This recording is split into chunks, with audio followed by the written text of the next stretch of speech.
blood pressure. So இன்றைக்கு காலகட்டத்தில் young adults, so ரொம்ப வயது குறைவான நபர்களுக்குமே பார்த்தோம்னா blood pressure இருக்குது. எதனால் இந்த blood pressure வருது? blood pressure இருக்குது, இதை நான் குறைக்கணும். அதுவும் யங் அடல்ட்ஸ் நிறைய பேர், கேர்ள்ஸ்க்கு இப்போது நிறைய பேருக்கு blood pressure அதிகமாக இருக்குது. ஸோ ஆண்களுக்கும் blood pressure அதிகமாக இருக்குது. அப்போது கவனிக்கல மேம், பிபி தானேன்னு விட்டுட்டு நான் பாட்டு ஒர்க் பார்க்க ஆரம்பிச்சிட்டேன். நிறைய கமிட்மெண்ட்ஸ் இருந்தது. இப்படி போகணும், அப்படி போகணும், அப்ராட் போகணும். ஸோ அங்கே போய் என்னால் டயட் ஃபாலோ பண்ண முடியும். உடலில் போயிட்டு blood pressure அதிகமாகுது. நிறைய பேர் நீங்கள் blood thinner சாப்பிட்டுட்ருப்பீங்க, கரெக்டாக? என்னென்னா ஹார்ட் ரிலேட்டட் ப்ராப்ளம் இருக்குது, ஏற்கனவே நான் ஸ்டண்ட் ஃபிக்ஸ் பண்ணியிருக்கேன், அதனால் டெய்லி ஒரு blood thinner சாப்பிட்றேன். ஸோ blood thinner சாப்பிட்றதுக்கு காரணமும் நம்ம தான். ஸோ இந்த மாதிரி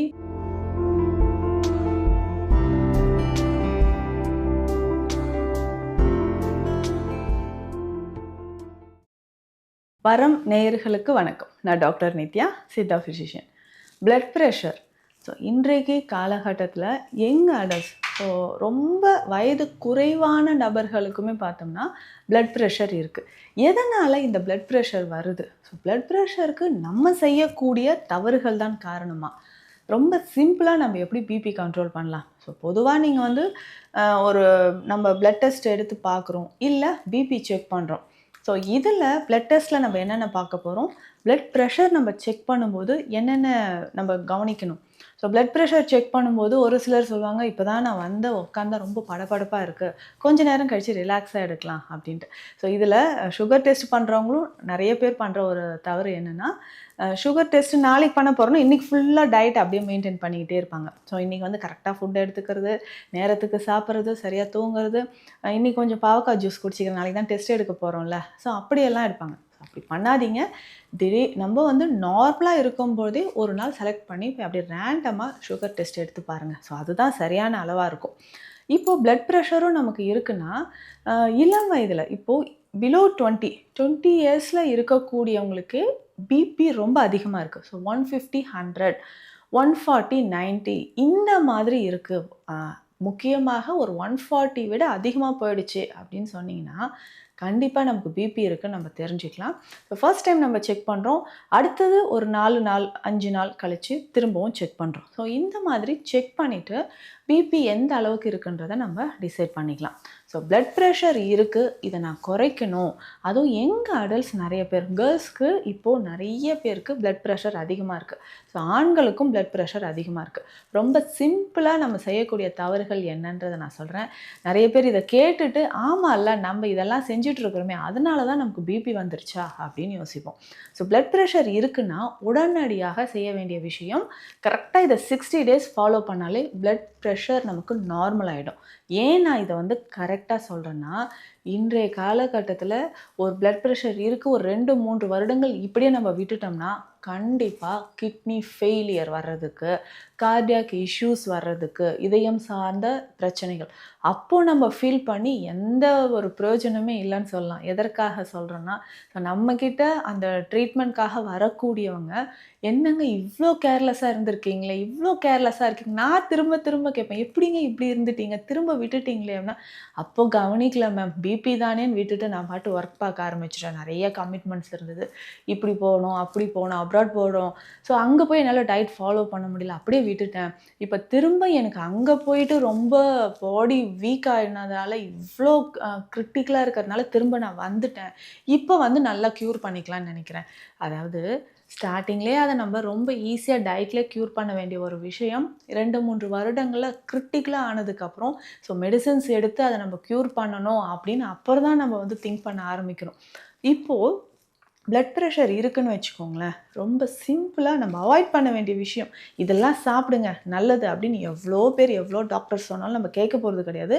ஆனால் இதை மட்டும் அவாய்ட் பண்ணாவே நமக்கு ஒரு 60 to 70% blood pressure குறைய ஆரம்பிச்சிடும். சரிங்க, எதெல்லாம் நம்ம அவாய்ட் பண்ணலாம் அப்படின்னா, எதெல்லாம் விரும்பி சாப்பிட்றோமோ அதெல்லாம். இப்போ எல்லாருமே விரும்பி சாப்பிட்றது என்ன, அதிகமாக சால்ட், அதுக்கப்புறம் ஸ்வீட் நிறைய இருக்கணும், junk foods, alcohol, smoking. So இதெல்லாம். ஸோ இப்போது ரொம்ப உப்புன்னா, நான் உப்பு கொட்டியாக சாப்பிட்டுட்ருக்கேன் அப்படின்னு நீங்கள் கேட்கலாம். என்னென்னா ரொம்ப சிம்பிளாக ஊறுகாய், இந்த ஊறுகாய் இல்லாமல் நிறைய பேர் சாப்பிட்றதே கிடையாது. டெய்லி ஏதாவது ஒரு ஊறுகாய் சாப்பிடுவோம். முன்னாடியாவது நம்ம வீட்டில் ஊறுகாய் ரெடி பண்ணுவோம். இப்போ எல்லாம் ரெடிமேட் பிக்கிள்ஸ் கிடைக்கிறதுனால வாங்கி அதை ரொம்ப சுவைத்து சாப்பிட்றோம். நான் டயட்டில் இருக்கேன், வெறும் தயிர் சாதம் தான் சாப்பிட்றேன், ஆனால் அது கூட நல்லா ஊறுகாய் வச்சு சாப்பிட்ருவோம். அது என்ன செய்யுதுன்னா அதிகமான சால்ட். ஸோ இந்த சால்ட், உப்பு என்ன செய்யுது, சோடியம் குளோரைடு என்ன பண்ணுது, நம்ம உடலில் போயிட்டு பிளட் ப்ரெஷர் அதிகமாகுது. நிறைய பேர் நீங்கள் பிளட் தின்னர் சாப்பிட்டுட்ருப்பீங்க, கரெக்டாக? என்னென்னா ஹார்ட் ரிலேட்டட் ப்ராப்ளம் இருக்குது, ஏற்கனவே நான் ஸ்டண்ட் ஃபிக்ஸ் பண்ணியிருக்கேன், அதனால் டெய்லி ஒரு பிளட் தின்னர் சாப்பிட்றேன். ஸோ பிளட் தின்னர் சாப்பிட்றதுக்கு காரணமும் நம்ம தான். ஸோ இந்த மாதிரி பிளட்டோட விஸ்கோசிட்டி அதிகமாக, அதாவது அதில் நிறைய கழிவுகள் சேர்றதுக்கு நம்மளே காரணமாயிடுறோம். ஸோ அப்போ நம்ம என்ன பண்ணுறோம், உப்பு நிறைய சேர்த்து சாப்பிட்றது, ஊறுகாய் நிறைய சாப்பிட்றது, எண்ணெயில் பொரித்த உணவுகள். ஸோ அப்பளம் யாருக்கு தான் பிடிக்காது. அப்பளம் இருந்துச்சுன்னா நம்ம பக்கத்து நம்ம ஃப்ரெண்ட்ஸ் கிட்ட அந்த இலையில இருந்து கூட எடுத்து வச்சு சாப்பிடுவோம்.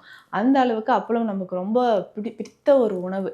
ஆனால் அப்பளம் அது ஏற்கனவே அதில் உப்பு அதிகமாக இருக்கும். ஸோ எண்ணெயில் பொரித்து இன்னும் உப்புத்தன்மை அதிகமாகி அந்த எண்ணெயோடு சேர்த்து நம்ம உணவில் வச்சு சாப்பிட சாப்பிட கண்டிப்பாக பிபி நமக்கு இன்க்ரீஸ் ஆக ஆரம்பிக்கும். சின்ன சின்ன விஷயங்கள் தானே அப்படின்னாலும் அது பிளட் ப்ரெஷரை இன்க்ரீஸ் பண்ணுறதுக்கான வாய்ப்புகள் இருக்குது. அதே மாதிரி நான்வெஜ். ஸோ நான்வெஜ்ஜில் ரெட் மீட் விரும்பி சாப்பிட்றவங்க, ஸோ ரெட் மீட்டோடு என்ன பண்ணுவாங்கன்னா ஆல்கஹாலும் சேர்த்து சாப்பிட்ருவீங்க. ஸோ அந்த மாதிரி ஆல்கஹால் எடுக்கும்போது தானே நான் ரெட் மீட் எடுக்கிறேன், இல்லை ரெட் மீட் எடுக்கும்போதெல்லாம் நான் ஆல்கஹால் எடுக்கிறேன், இந்த மாதிரி ஒரு காம்பினேஷனில் சாப்பிட்டுட்டு இருந்தீங்கன்னா எப்போவாது தான், அதாவது வீக்லி ஒன்ஸ் ஆர் ட்வைஸ், அதுதான் தவறு. ஸோ அதுதான் என்ன பண்ணுதுன்னா நமக்கு பேட் கொலஸ்ட்ராலாக கன்வெர்ட் ஆகி பிளட் ப்ரெஷரை இன்க்ரீஸ் ஆகுது, நேராக அது போய் ஹார்ட்டை அஃபெக்ட் பண்ணுது. ஸோ இந்த 3 விஷயங்களும் கண்டிப்பாக தவிர்த்துக்கோங்க. இந்த மாதிரி நம்ம தவிர்க்கும்பொழுது பிபி நமக்கு கொஞ்சம் கொஞ்சமாக குறைய ஆரம்பிச்சிடும். ஸோ இது எல்லாமே மைண்டில் வச்சுக்கோங்க. சரிங்க, பிபி எனக்கு இப்போது அதிகமாக இருக்குது, சிம்பிளாக இதை நான் டெய்லி ஃபாலோ பண்ணணுன்னா என்ன மருந்து நான் ஃபாலோ பண்ணலாம் அப்படின்னு கேட்டிங்கன்னா, நேராக போனீங்கன்னா சித்தா மெடிக்கல் ஷாப்பில் உங்களுக்கு வெண்தாமரை சூரணம் அப்படின்ற ஒரு மெடிசன் இருக்கும்.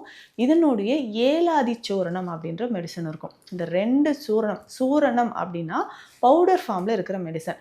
ஐயா பவுடர்லாம் தண்ணியில் கலந்தோ இல்லை பாலில் கலந்தோ எனக்கு முடியாதுன்னிங்கன்னா பிபியோடையே இருந்துக்கோங்க, வர விஷயத்தை நீங்கள் ஃபேஸ் பண்ணிக்கோங்க. ஸோ சீக்கிரமாக நமக்கு பிபி க்யூர் ஆகணும், நம்ம ஆரோக்கியமாக இருக்கணும், ரொம்ப சிம்பிளாக இந்த 2 விஷயத்தை ஃபாலோ பண்ணால் போதும். வெண்தாமரை சூரணம், ஏலாதி சூரணம், இது 2ம் 100 கிராம்ஸ் வாங்கிட்டு இதில் 1/2 ஸ்பூன் எடுத்து ஹாட் வாட்டரில் போடணும். ஏலாதி சூரணம் எடுத்து 1/2 ஸ்பூன் ஹாட் வாட்டரில் போட்டு நல்லா மிக்ஸ் பண்ணிவிட்டு டெய்லி மார்னிங் பிரேக்ஃபாஸ்ட் எடுக்கிறதுக்கு ஒரு 15 மினிட்ஸ்க்கு முன்னாடி இதை குடிச்சிடணும். அதே மாதிரி நைட்டு 15 மினிட்ஸ்க்கு முன்னாடி இதை குடிச்சிடணும். ஸோ இந்த மெடிசனை ரெகுலராக எடுத்துகிட்டு வாங்க. 20 டேஸ் 20 நாட்களுக்கு ஒரு முறை பிபி செக் பண்ணிகிட்டே வாங்க, பிபி நமக்கு குறையும். அதே மாதிரி ஃபுட் ஹேபிட்ஸ் நான் சொன்ன மாதிரி ஃபாலோ பண்ணிங்கன்னா பெரிய ஆபத்துகள்லேருந்து வராமல் நம்ம தடுத்து ஆரோக்கியமாக வாழலாம். உங்களுக்கு மருத்துவம் தொடர்பான சித்த மருத்துவ ஆலோசனைகள் தேவைப்பட்டால் ஸ்க்ரீனில் இருக்கிற நம்பருக்கு காண்டாக்ட் பண்ணுங்கள். நன்றி.